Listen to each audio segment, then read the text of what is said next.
le contexte social dans lequel nous vivons nous interpelle et exige de s'engager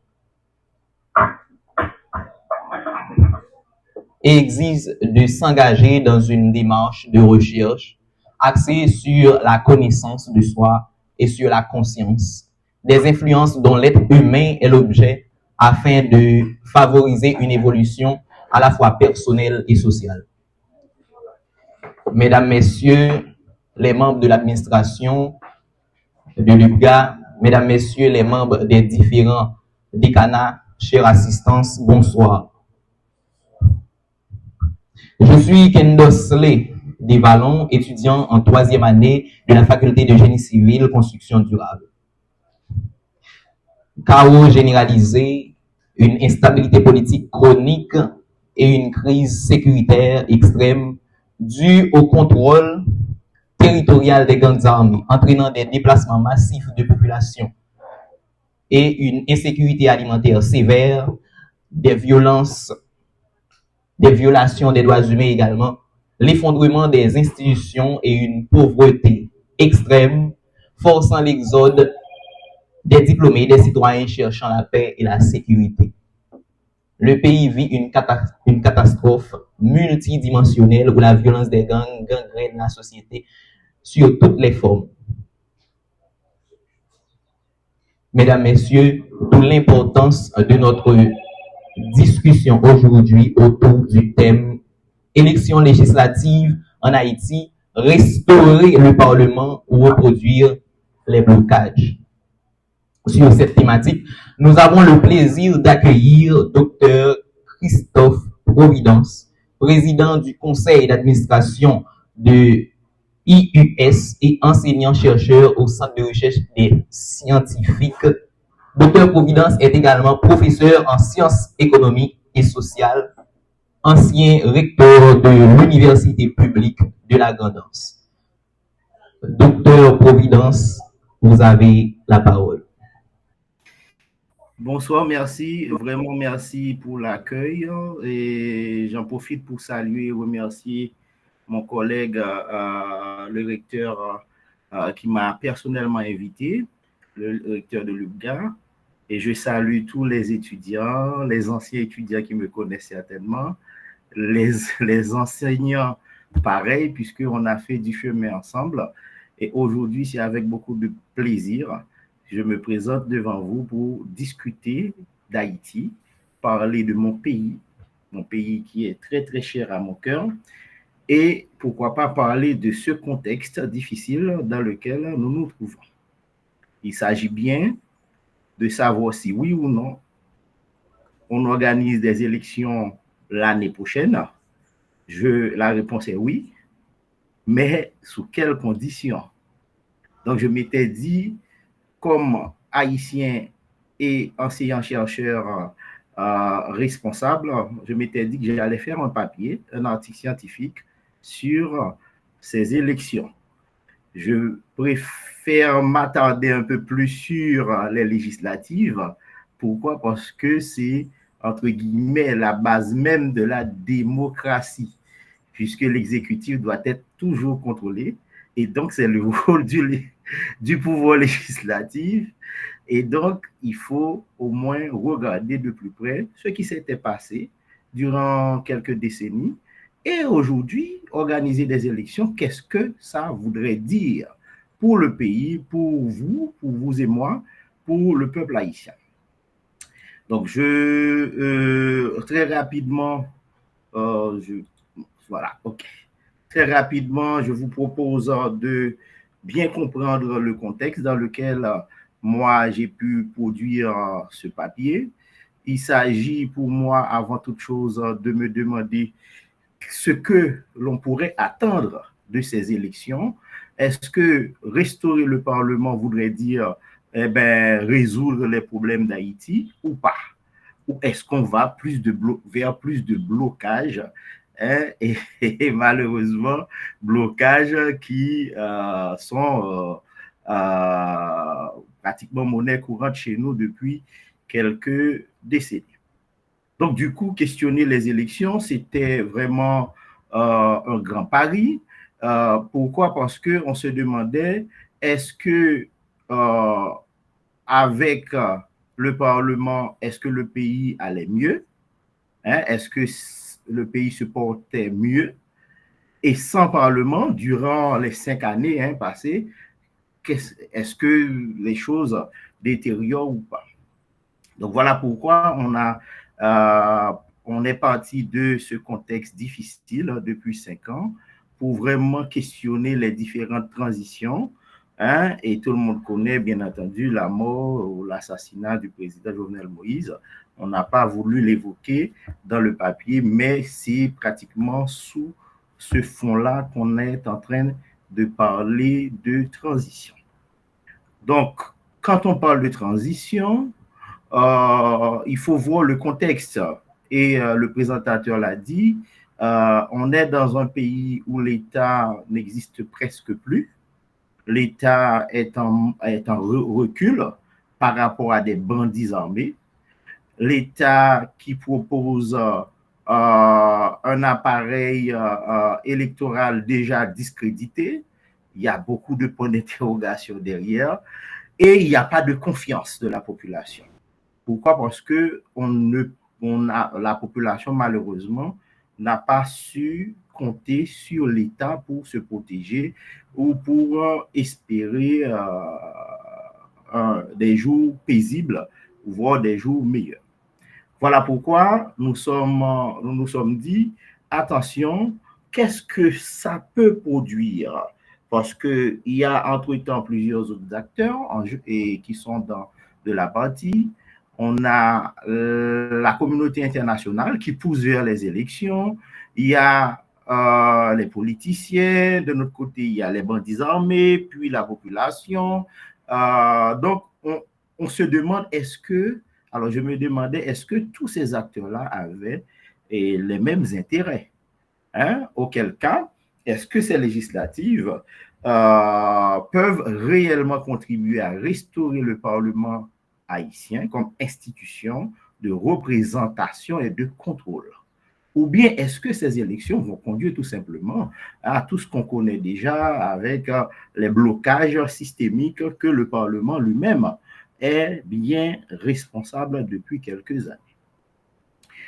Pour pouvoir questionner cette réalité, et j'utilise la théorie de l'incompatibilité des choix publics que j'ai eu le plaisir de proposer, théorie qui avait été validée par les pairs et qui est utilisée, donc il y en a deux, mais cette théorie particulièrement est utilisée aujourd'hui dans d'autres travaux, d'autres chercheurs européens notamment.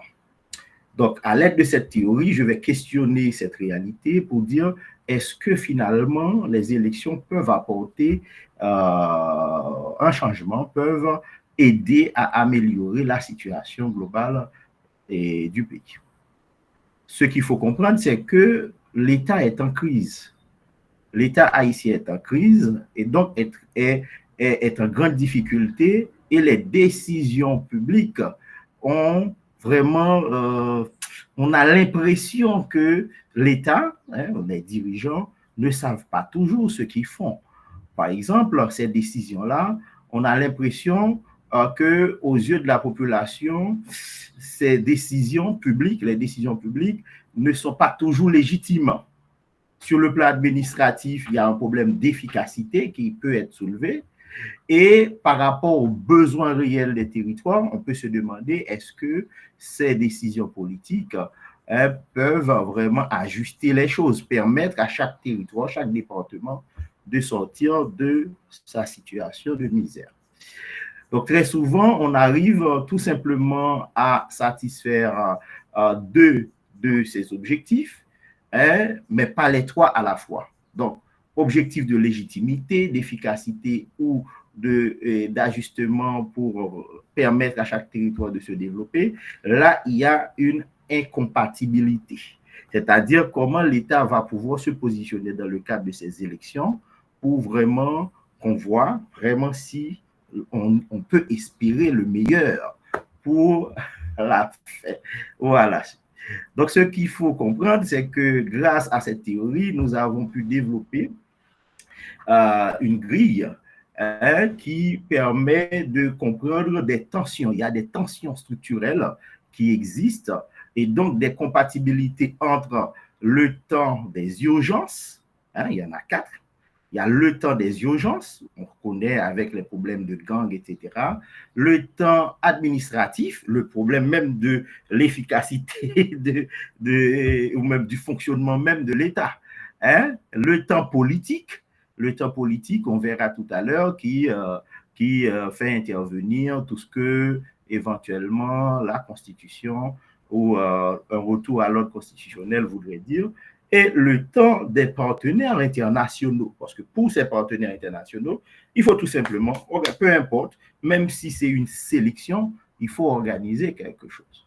À ce moment-là, dans ce papier, j'ai présenté les 4 incompatibilités pour véritablement aider à mieux comprendre les enjeux autour de ces élections en Haïti.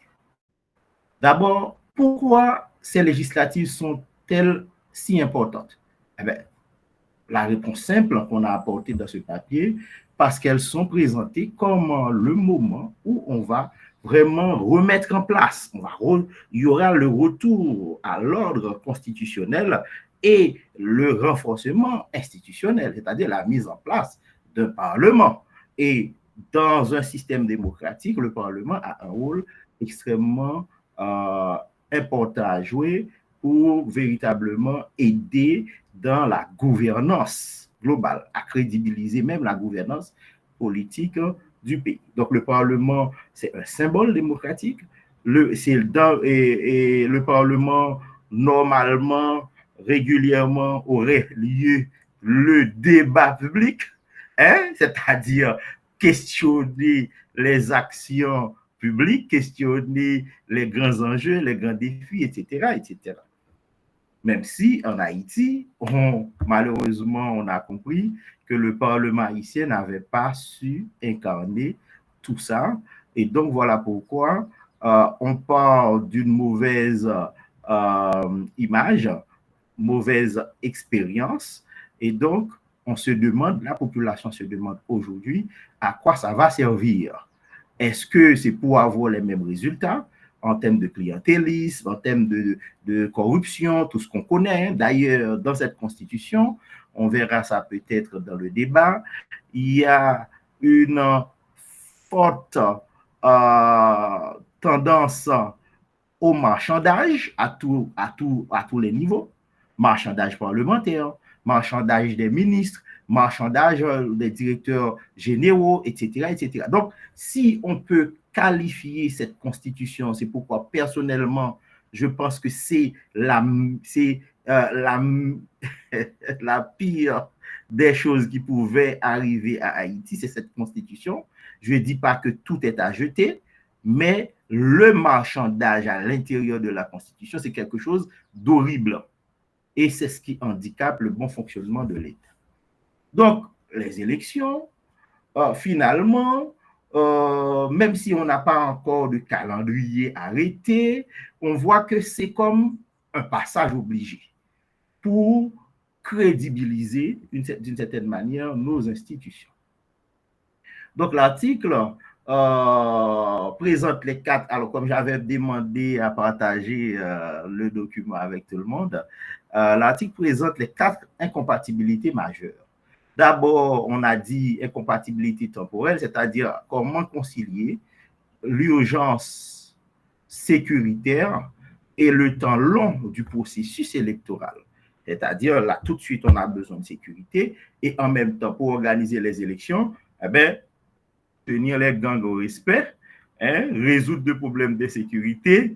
On a vu, malgré les différentes missions internationales, eh bien, on dirait que ce n'est pas une équation simple, ce n'est pas facile. Deuxième incompatibilité, c'est incompatibilité sectorielle, c'est-à-dire conciliation éventuelle des priorités de l'État central et celle des territoires. L'État central veut prendre le contrôle, mais prendre le contrôle pourquoi? Tandis que chaque territoire, on a vu avec le port Saint-Louis, tout ce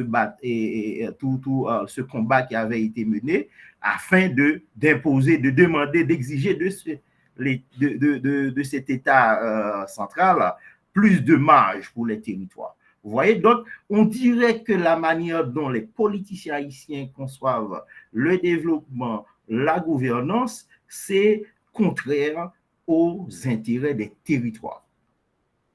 Autre incompatibilité, c'est une incompatibilité externe. Ça veut dire qu'il y a des attentes des bailleurs, oui, ils sont là, ils financent, etc.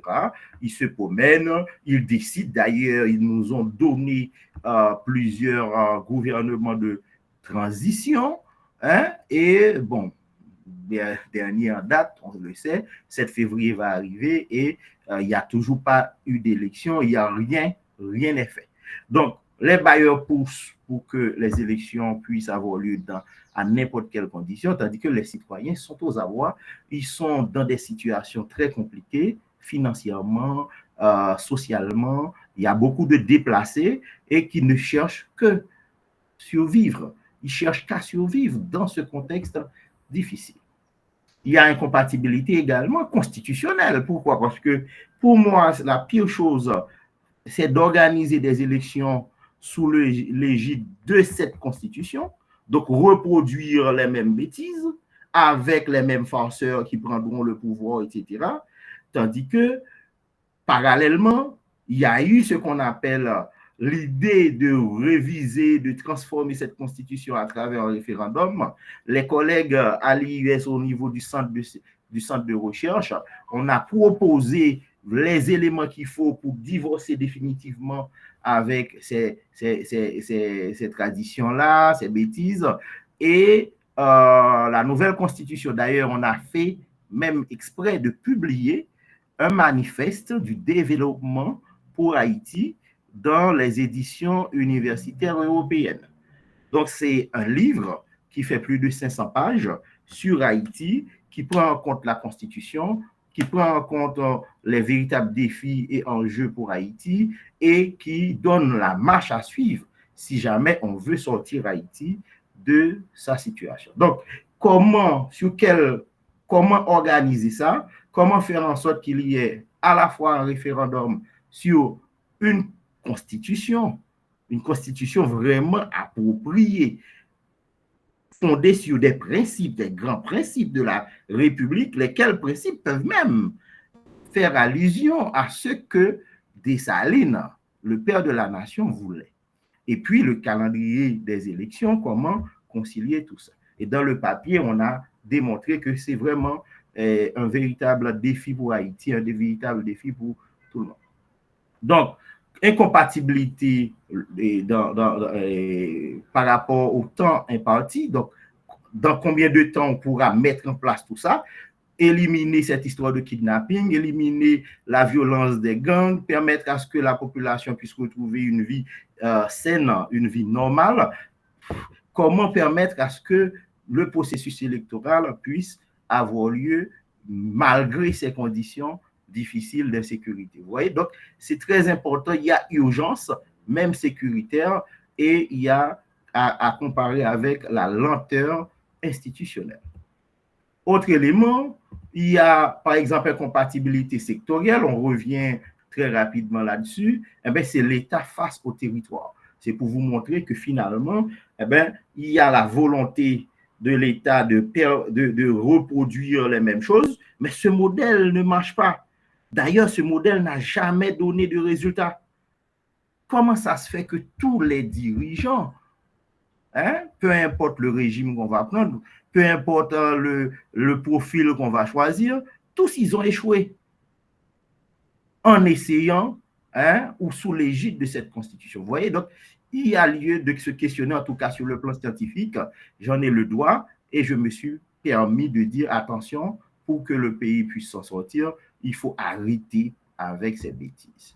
On rappelle l'incompatibilité avec la volonté de l'international. Pourquoi? Parce que nous avons des attentes, la population a des attentes et malheureusement, lesquelles attentes ne sont pas vraiment comblées.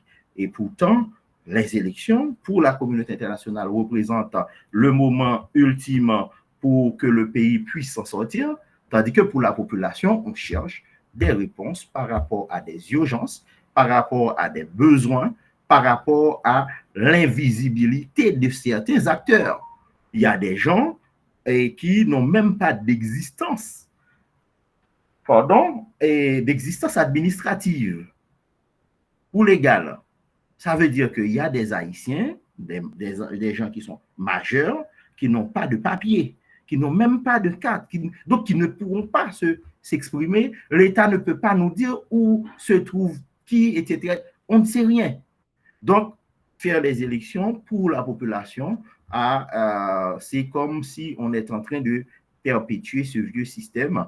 Pourtant, tout le monde parle de tabula rasa, même si à l'IUS, on parle de tabula rasa technique. Ce n'est pas de n'importe quelle manière, ça ne doit pas se faire par les politiciens, ça doit se faire par des scientifiques, des gens capables, comme ça se fait un peu partout dans les pays sérieux, dans les pays développés, même dans les pays en développement, où on compte beaucoup sur la production académique scientifique pour corriger, pour améliorer les choses sur le plan et de la fourniture des biens et des services publics. D'accord? Mais en Haïti, on dirait que si on se veut être scientifique, c'est déjà un péché, voire un péché mignon.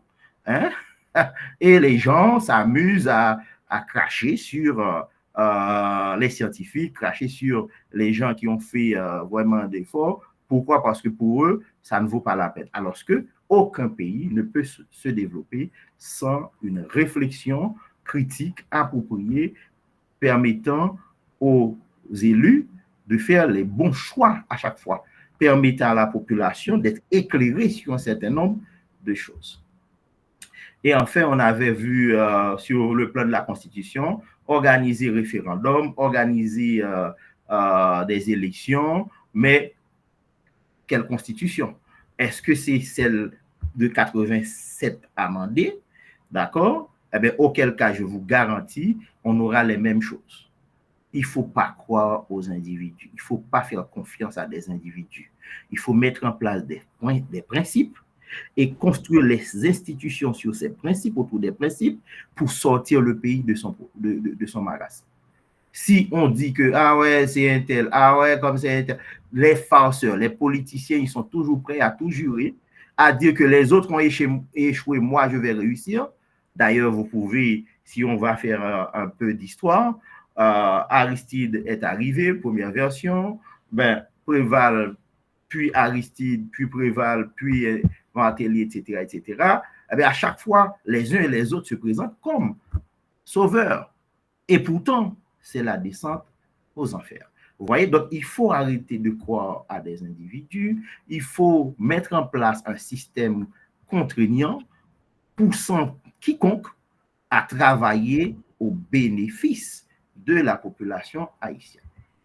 Voilà, donc il y a 3 scénarios qu'on peut vraiment envisager, et si vous avez bien suivi par rapport à ces élections.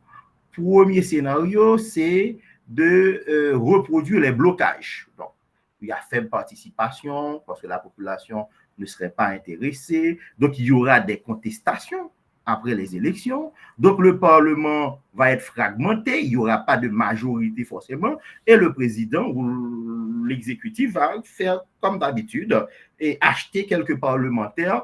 Et à ce moment-là, il n'y aura pas de contrôle. Et donc, à ce moment-là, il y a la répétition de tout ce qu'on a vu déjà, les blocages et les comportements bizarres des uns et des autres.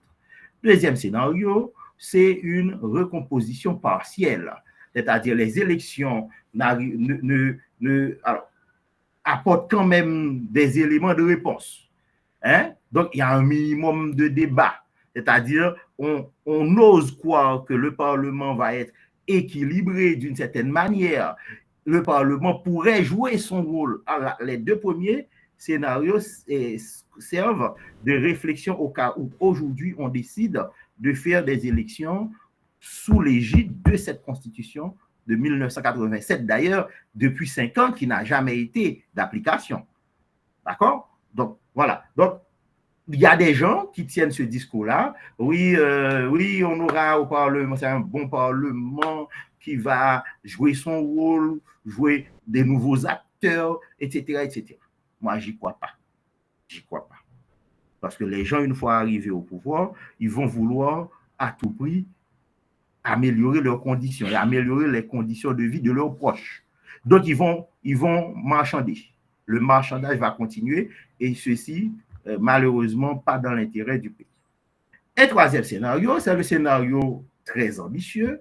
Pourquoi? Parce que c'est l'occasion de repenser l'État, repenser les rapports entre exécutif, parlement et même le pouvoir judiciaire, le rapport avec les territoires, le rapport globalement, d'où le concept de gouvernance ajustée. Gouvernance ajustée, ici, ça voudrait dire que on ferait tout pour mettre en place une nouvelle constitution avec les grands principes. D'ailleurs, heureusement, à l'Institut universitaire des sciences, on a fait un travail déjà très apprécié puisqu'on a des retours des collègues à l'international, vu l'ouvrage est publié, qui disent que vraiment, ils ne comprennent pas pourquoi les politiciens ne veulent pas utiliser, exploiter ces raisonnements pour sortir le pays de sa situation. Donc, il y a déjà beaucoup de choses déjà réalisées par les universitaires, hein, par les universitaires qui peuvent servir rapidement à mettre en place une équipe pour faire un référendum, donc une nouvelle constitution, et à travers cette nouvelle constitution définir les règles du jeu, hein, et permettre à ce qu'il y ait des élections. Je vous donne un exemple simple. Il faut arrêter avec cette question d'élection indirecte, surtout par rapport aux collectivités départementales. C'est anormal. Donc ça seulement, ça vaut ce que ça vaut. On doit arrêter avec ces bêtises. Et maintenant, par rapport à tout ça, donc il y a trois grandes variables à considérer. La capacité de l'État à assurer un minimum de sécurité en ce moment. Est-ce que, vu ce qui se passe, est-ce que les dirigeants qui sont en place, est-ce qu'ils sont capables de faire ça? Et donc, voilà pourquoi je pense qu'on va vers obligatoirement, on va dire, une nouvelle équipe. En tout cas, j'espère. Hein, ça s'appelle moi j'appelle ça une transition ultime avec un calendrier serré, clair, avec des mécanismes incitatifs, hein, bien en place. Donc, on espère, donc la grande variable, c'est est-ce que l'État va avoir cette capacité pour garantir, assurer un minimum de sécurité. Deuxième élément, la crédibilité du cadre électoral et constitutionnel. Ça veut dire que est-ce que les gens, en tout cas l'institution électorale, est-ce qu'elle va inspirer confiance et comment l'institution peut-elle inspirer confiance sans une constitution appropriée? Vous voyez? Donc, il faut quelque chose de plus. On ne peut pas faire du neuf. C'est un adage qui dit on ne peut pas faire du neuf avec du vieux. Cette constitution-là, il faut la changer et à ce moment-là, ça va crédibiliser tout le processus. Et enfin, troisième variable, c'est la volonté des élites et des acteurs sociaux. Donc, on prend les partis politiques, les groupes économiques, la société civile. Hein, et est-ce qu'il y aura un vrai compromis? Pas compromis dans le sens de dealer et d'aller, comme il est dit souvent chez nous, on partage le gâteau. Il n'y a pas de gâteau à partager. Il y a un pays à sauver. Et là, on se demande comment est-ce qu'on peut vraiment, sans faire du copier-coller, hein, sans aller voir ce que ailleurs ça se passe, mais en fonction de nos propres spécificités, mettre en place un bon système pour sortir Haïti de sa situation. Donc, la conclusion, c'est de dire que, bon, ce papier se veut être analytique, d'accord, parce qu'on questionne les législatives attendues de 2026 et comme événement majeur qui pourrait révéler ou pas notre maturité, notre capacité à penser notre territoire, à penser le développement du pays. Ces élections révèlent le niveau de confiance dans les institutions, c'est-à-dire est-ce que aujourd'hui, alors cette étude, est-ce qu'aujourd'hui on a confiance en l'État, on a confiance en, je ne sais pas moi, en tout cas le conseil électoral, etc. Est-ce que la confiance est instaurée ou voire restaurée de manière à permettre à ce que l'on puisse vraiment aller vers de bonnes élections. Troisièmement, élément à souligner, c'est que en Haïti, ce n'est pas une question de retour à l'ordre constitutionnel seulement. Oui, on a besoin de ça. Mais on a besoin de redéfinir les choses en Haïti, reconstruire Haïti, reconstruire les institutions, la société haïtienne qui est déchirée. Aujourd'hui, on n'a plus de classe moyenne à cause du phénomène de banditisme. Il y a des familles qui sont totalement décapitalisées et à la suite de kidnapping, etc., etc. On connaît ce phénomène. Comment redonner confiance à la population? Comment faire en sorte qu'on puisse repartir du bon pied cette fois? Donc, les élections peuvent contribuer, certes, à tout ça, mais tout comme ça peut nous conduire, encore une fois, plus fond dans la crise. Voilà pourquoi il est important de réfléchir et de se dire quels sont les moyens, qu'est-ce que chacun peut faire pour vraiment, en tout cas, pousser vers une sortie de crise acceptable pour le pays, pour les territoires. Alors, pour vous mettre un peu la puce à l'oreille, je me suis permis de souligner, on va dire, quelques questions, 4 questions. Vous allez peut-être à la suite, soit et avec moi, réfléchir sur tout ça. D'abord, faut-il organiser des élections à tout prix, même dans un contexte d'insécurité, ou faudra-t-il et conditionner le scrutin, c'est-à-dire même avec un minimum de garantie? Ça voudrait dire que peut-être il y a des territoires qu'on va devoir enlever et qui ne participeraient point à ces élections. Les territoires qui sont contrôlés par les bandits, par exemple, si on prend leur fief, ben, ce n'est pas pour demain la veille qu'on pourra résoudre ça. Donc, voici une première question. Une deuxième question, comment articuler de façon réaliste la réforme constitutionnelle, le calendrier électoral et les exigences de sécurité? Donc, on a 3 éléments à articuler. Troisième question, si vous deviez imaginer un parlement utile, vous comme vous êtes, on va faire le débat, mais vous, je me permets de vous poser cette question également. Si vous deviez imaginer un parlement utile pour Haïti aujourd'hui, quelles seraient ses priorités dans les 2 premières années? Vous voyez, quel serait le rôle d'un parlement dans les 2 prochaines années? Vous voyez? Et comment, dernière question, et je vais m'arrêter là, comment transformer un scrutin risqué en opportunité de recomposition démocratique au lieu d'un simple rituel? Voilà, je vous remercie pour votre écoute, votre patience, et avec plaisir, si vous avez des questions, on va pouvoir vraiment en discuter. Merci. Merci, docteur Providence, et pour votre intervention autour de cette belle thématique évoquant les élections législatives en Haïti et dans un contexte que nous sommes tous d'accord et chaotique. Et vous avez évoqué des introductions. Et est-ce qu'il est possible de continuer sur cette lancée sans Parlement? Est-ce que avec le Parlement, on avait un pays beaucoup plus stable? Et vous avez continué aussi avec la théorie de l'incompatibilité des biens publics.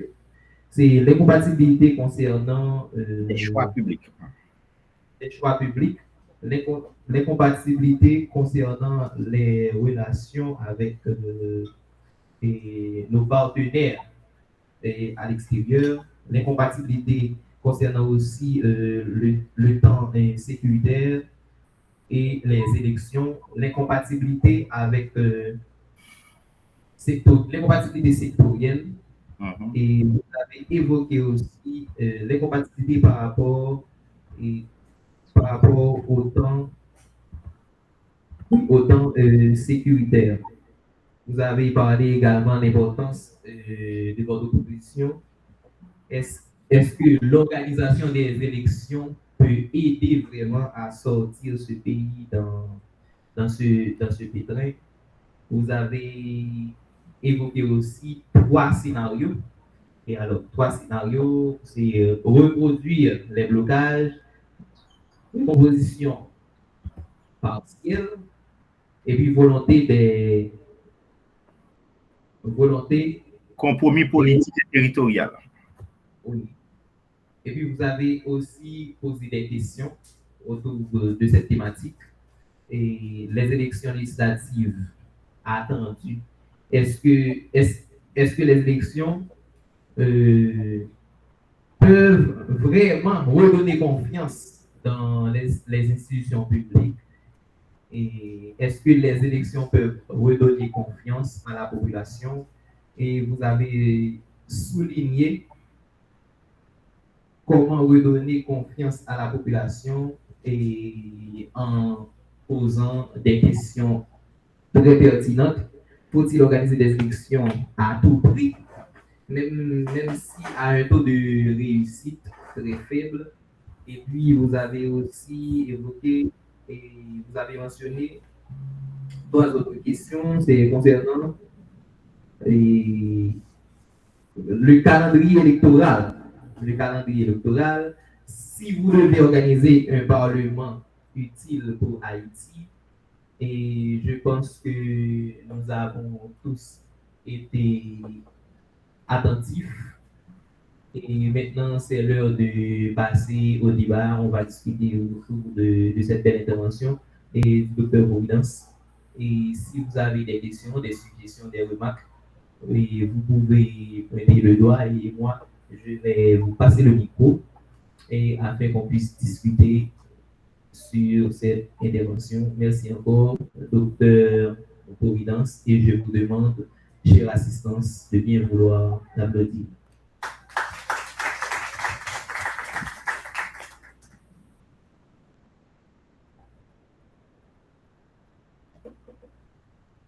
Et on va prendre par signe de doigt les questions, les remarques, les commentaires et les suggestions. 3 questions. Merci tout le monde. Et moi, salue Dr. Christophe Providence.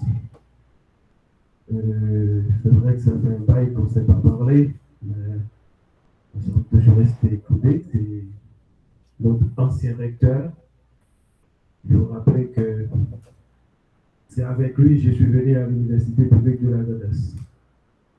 Donc, quand j'avais déposé mon CV à l'Université publique de la Gadas, on m'avait refusé, ou que je le dise. C'est lui que à travers la ligne, et puis il a vu mon CV. Donc, nous nous sommes croisés à un hôtel, et puis on s'est mis connaissance. Et puis il m'a dit, donne-moi ton CV, et puis voilà, je suis venu à l'Université publique de la Gadas. Et puis là, je suis là. Donc, des fois, il nous dit que les connaissances sont achetées, mais c'est pas une, même si ce n'est pas le débat, mais il faut que je dise ça souvent. Et peut-être Providence, moi, j'ai commencé l'IA là, même depuis mon malaise, qui fait partie de Finville, mais nous comprenons l'approche que vous évoquez dans l'article par rapport au contexte sociopolitique, économique et gang que l'insécurité, on va dire, que le pays a connu. Mais souvent, on approche que moi, on connaît comme pas filmé, sauter, dit comme et aussi de venir en retard. Si on fait ou à pardonner dans l'article, mais on approche moi, nous censés occulter, même si c'est des faits volontiers dans l'analyse sociopolitique Haïti. C'est l'approche décolonisation. On a souvent oublié ça, que est-ce que ce qui est là, par contre, l'autre bagaille réelle, est-ce que nous pas toujours, monsieur, parce que nous ne pouvons pas dire que l'international a toujours créé tout problème en Haïti, mais nous continuons, nous comprenons, nous marchons pour nous, et par rapport à des faits criants, et ce qu'on appelle problèmes cruciaux que nous connaissons depuis un moment, est-ce qu'il n'y a pas une approche néo-colonialisme en Haïti actuellement sur des faits politiques haïtiens? Essayez de comprendre, par exemple, quand vous posez la problématique de la théorie de l'incompatibilité. C'est vrai qu'il y a aussi d'autres théories qu'on peut évoquer, telles que la théorie de l'état fragile. Aussi, par exemple, nous sommes capables de prendre une approche comme avec NG et Denis Marchand en droit international pour expliquer que, en réalité, pour l'ensemble de petits pays, nous créons dans cette crise qui crée la caillou, pas parce que pas des gens qui volontiers, qui veulent les choses que se changent, mais les problèmes là sont plus profonds. Donc, problème d'élection en Haïti a certes qui concerne nous, mais est-ce qu'on est libre d'organiser des élections? Merci.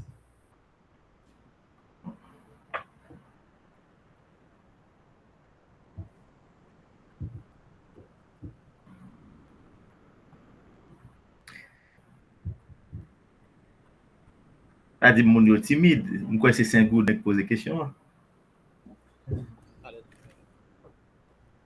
Ah, d'accord. Docteur Providence, j'ai une question pour vous. Ouais. Tout à l'heure, on a évoqué des théories incompatibilité linéaire. Et puis, vous avez fait référence avec dans le mouvement politique qu'on a habitué à faire en Haïti, nous souvent prêté, nous avons dit thème ça qui c'est tabula rasa, mais on dit comme ça, c'est pas. Jean, nous, même en Haïti, nous prenons, nous faisons tourner une sorte de mouvement dans la rien. C'est pas comme ça, yo enseigné, on dit c'est étudiant. Au contraire, qui t'a supposé et alors rentrer dans l'image ça. Et ça va permettre de poser aux questions ça. Qui rôle nous-mêmes, qui étudiants, dans la question de crise ça? Qui côté nos complices et qui ça nous côté comme élément de solution?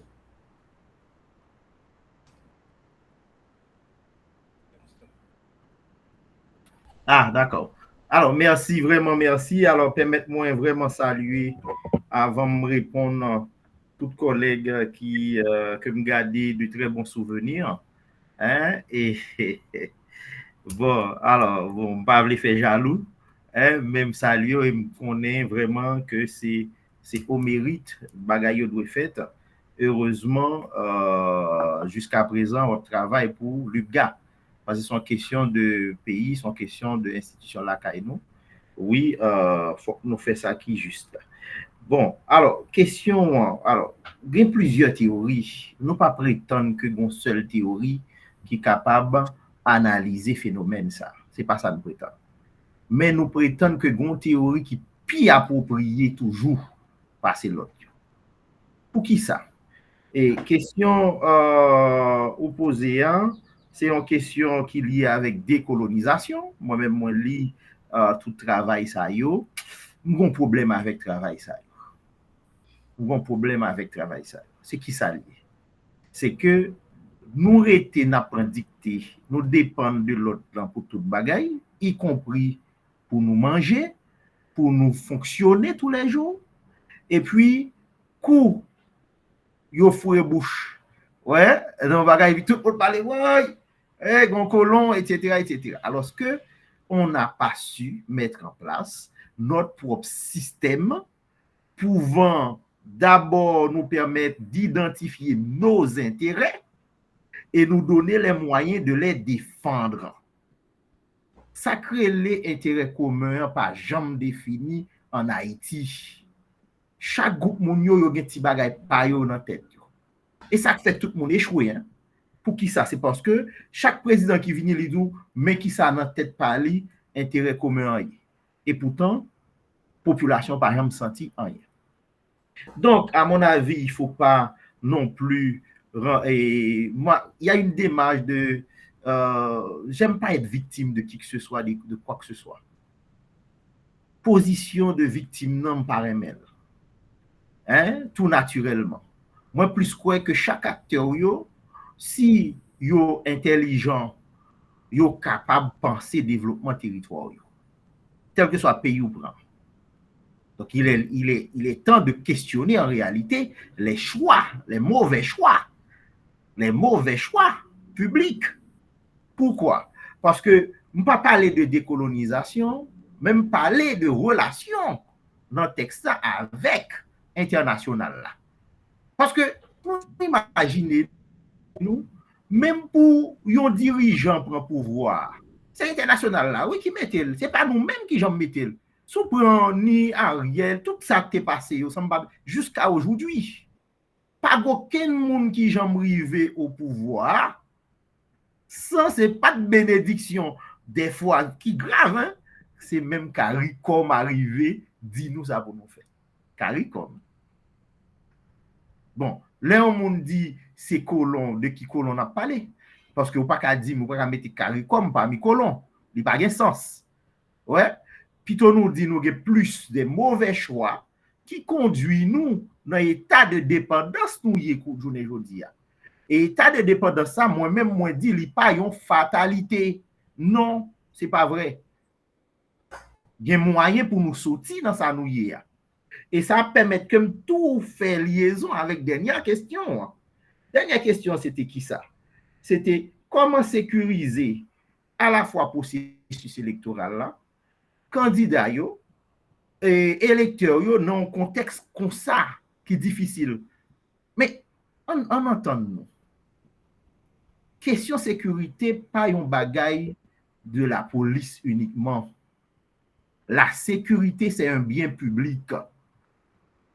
Si la sécurité c'est un bien public, gagnons ensemble d'acteurs y compris la population qui participaient dans un système de sécurité. Population, pour qu'on parle, dans dénoncer ça qu'a fait, dans appuyer des marches qu'a fait, ils participaient dans la sécurité. Pour exemple simple, journée aujourd'hui, n'a pris ensemble faire publicité pour qui que ce soit. Si nous prenons une série de monde qui dit à défendre une série de principes. Mais nous, la population avec eux, il y a des côtés, il y a des territoires bandits, pas qu'arriver, pas parce que vous pas armés, mais c'est parce que, genre, sécurité à penser, nous, avons des gens qui devant, mais les gens qui devant, le commissaire là lui-même, il n'est pas seul, ce n'est pas lui seulement bandit, ouais. Il y a toute une population qui est derrière lui et qui est prête à mettre main dans pas de casse avion si on vient. Donc, oui, c'est possible, sauf que faut que nous réalistes. Il y a des séries de bagages aujourd'hui, même si institution nous a tout moyen que nous avons besoin, il n'y a pas qu'à finir à bagages insécurité. Dans un an, ce n'est pas possible. Même États-Unis, même Mexique, tout gros pays où on est, il y a plein de sécurité là. Il y a des zones côté qui sont très fragiles aux États-Unis. Si c'est dans une zone, c'est un problème où la police a réfléchi avant d'entrer. États-Unis, on parle des États-Unis d'Amérique. Ça veut dire quoi? Ça veut dire que faut que nous réalistes. Si nous disons, eh bien, un cordon de sécurité qu'on met en place pour isoler le territoire, pour bandits, ça pas sortir de là, et que mes côtés élections à organiser, tout reste pays. Heureusement, territoire qui censé perdu, yo représenté, yo pas représenté 50% de territoire national là. Population qui était dans la zone ça yo déplacé. Gen qui dans le sud, gen qui dans Grandance. Hein, nous pensons que nous connaissons plus bien passer des gens qui sont Port-au-Prince, hein, des places d'ailleurs, journée qui dans Yubga et certainement avant yo était Port-au-Prince, yo était dans l'autre université à cause de situation yo dans Grandance. Ça veut dire que Grandance élection qu'a organisé dans Grandance. Élection qu'a organisé dans paquet de l'autre côté dans le pays. Donc, il est important pour nous suspendre, victimiser tête nous, pour nous jouer rôle, nous comme acteurs.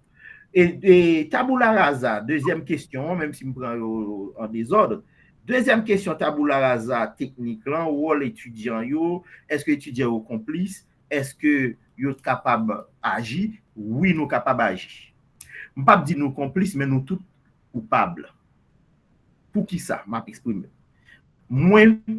Moi-même, et depuis 2022, moi engagé moi dans niveau par moi dans un véritable combat qui a deux branches là-dedans.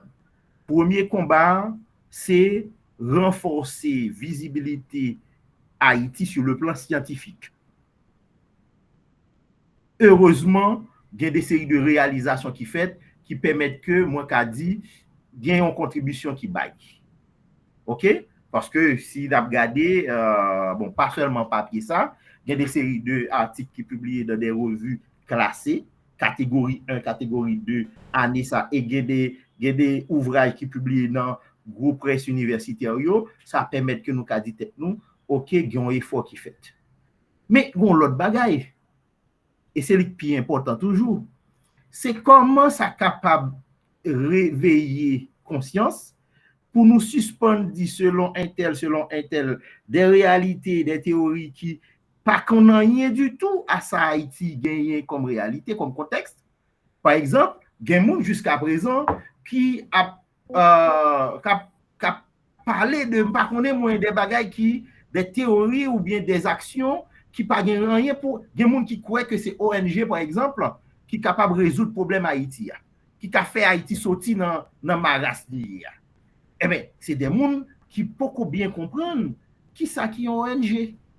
Donc, étudiants, c'est là, ils fin à l'université, il y a des cours qui montrent qui Jean Bagay qui Jean Bagay tadouye. Job par étudiant, c'est pour notre communauté, pour être capable de transmettre lumière ça. Or, tout autant nous toujours un petit complexe. Moi-même, moi, c'est étudiant, je ne peux pas parler à un monde qui ne pas lit. Analphabète, etc. Non, tout autant nous avons un comportement ça, nous sommes toujours complices de dérives que une série de monde fait. Ouais, nous sommes toujours complices. Pour qui ça nous vient complices? C'est parce que nous avons lumière là, nous pas partager. Donc, il est important pour que nous comportions comme acteurs, et je finis sous ça, pour qui ça? Parce que nous avons une émission qui a participé et ça a 15 jours à peu près, et avec un gros ancien premier ministre, un haïtien. Et puis, et c'est ça qui était bon, mon tête fait mal immédiatement.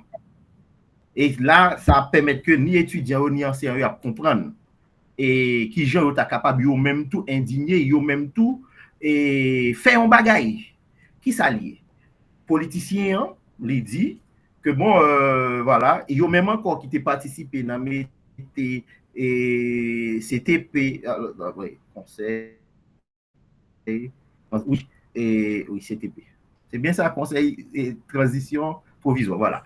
OK, conseil ça qui dans tête pays yo gen ministre bay tout temps etc. On a dit dans émission, il dit que pas plomber non, c'est que l'autre monde politicien tête chargée que tout le monde connaît déjà, licité non yo comme quoi monsieur ça va préparer pour faire une l'autre proposition pour une l'autre transition.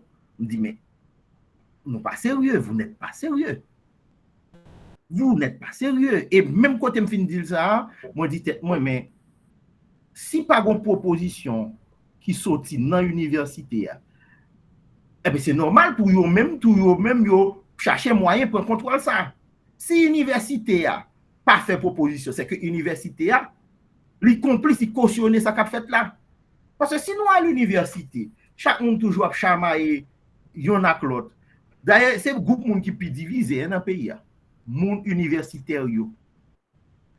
Si nous tendez que ton universitaire parlons l'autre mal, son bagage tête chargée. Mais on prend monde qui qu'on a fait couvrir ça, prend corps dans caisse d'état, etc. Yo même yo gon gens yo jet. Il est le temps pour ni étudiants, ni enseignants pour nous faire un complot positif pour sortir Haïti dans sa lié. Alors, pour me finir, gagner une proposition qui était venue sortir. Alors, juste pour montrer nous que moi-même avec que me fait et puis gagne plusieurs autres collègues à l'étranger qui que n'a travaillé sous là, c'est qui ça c'est pour université yo impliqué dans processus sorti Haïti non salier. Comment? Eh ben, on dit que UBGA désigné un monde pour participer dans une assemblée. Et c'est assemblée ça qui gagne 41 monde au total. Alors chaque université publique en région yo désigné un monde, il y a l'autre institution dans la société civile désigné un monde. Assemblée ça pour être capable organiser li pour nous capable recevoir candidat, un président, un premier ministre. Mais si ça fait pas de question étranger, c'est pas étranger qui empêche nous réfléchir sur comment pays nous, comment pour nous sortir pays. C'est parce que nous pas réfléchi, nous proposer n'importe bagaille qui pas cohérent et puis nous dit étranger, eh ben finalement, dis-nous ça pour nous faire. Donc, il est le temps pour nous prendre responsabilité nous et document ça, je pense que m'a partagé là avec madame Jean et lui-même l'a capable et partager là avec nous puisque UBGA c'est un acteur il tapé dans le processus pour retirer Haïti dans sa ligne. Donc voilà, merci. Je pense que je répondre à toutes les questions. J'espère que et voilà, nous plus ou moins satisfaits. Bon, il y a l'autre question. Alors, modérateur.